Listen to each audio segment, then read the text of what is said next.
Albert Einstein a dit une fois, tout le monde est un génie. Mais si vous jugez un poisson par sa capacité à grimper à un arbre, il vivra toute sa vie en croyant qu'il est stupide. Fichu système scolaire moderne. Non seulement tu fais grimper aux arbres les poissons, mais tu les fais aussi courir des marathons. Dis-moi, école, es-tu fier des choses que tu as faites? Transformer des millions de personnes en robots. Trouves-tu cela amusant? Est-ce que tu te rends compte du nombre d'enfants qui s'identifient en classe à ce poisson, nageant à contre-courant, ne trouvant jamais leur voie, pensant qu'ils sont stupides, pensant qu'ils sont inutiles? J'accuse l'école de tuer la créativité. J'accuse le ministère de l'Éducation de ne jamais se remettre en question. L'école est une ancienne institution qui a vécu trop longtemps sans évolution. Regardez, voici un vélo moderne. Il est d'une efficacité exemplaire. Regardez maintenant le premier vélo qui a été inventé il y a 200 ans. Très différent, pas vrai?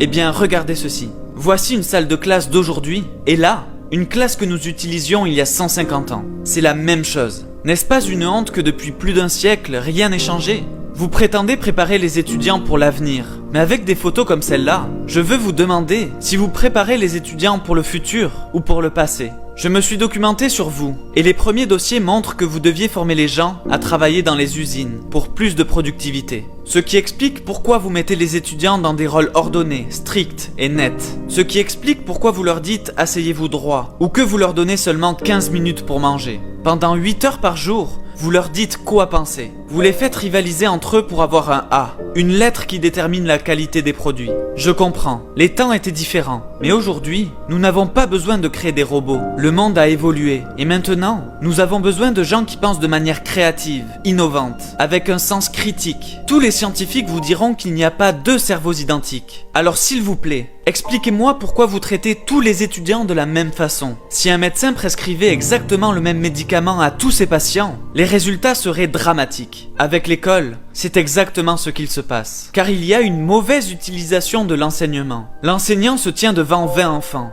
20 enfants qui ont chacun différents points forts, différents besoins, différents dons, différents rêves. Pourtant, vous leur enseignez la même chose, de la même manière. C'est terrifiant. Et parlons de la façon dont vous traitez vos employés. C'est une honte. Je veux dire, les enseignants ont le travail le plus important de cette planète. Et pourtant, ils sont sous-payés. Un médecin est capable de pratiquer une chirurgie cardiaque et sauver la vie d'un enfant. Un grand professeur peut atteindre le cœur de cet enfant et lui permettre de vivre la vie qui lui correspond réellement. Les enseignants sont souvent critiqués, mais ils ne sont pas le problème. Ils travaillent dans un système qui tire les ficelles, qui les oblige à respecter un plan. Les programmes sont créés par des décideurs politiques dont la plupart n'ont jamais enseigné un seul jour de leur vie. Ils pensent que cocher les cases d'un QCM déterminera le succès. C'est juste pas croyable. Si nous poursuivons dans cette voie, les résultats seront fatals. Je n'ai pas beaucoup de foi en l'école, mais j'ai de la foi en l'homme. Et si nous sommes capables de personnaliser les soins médicaux, alors il est de notre devoir de faire la même chose pour l'enseignement, pour améliorer et changer l'esprit scolaire. Au lieu d'imposer la même chose à des personnes pourtant tellement différentes, essayons d'atteindre le plus profond de chaque cœur dans chaque classe. Bien sûr que les mathématiques c'est important,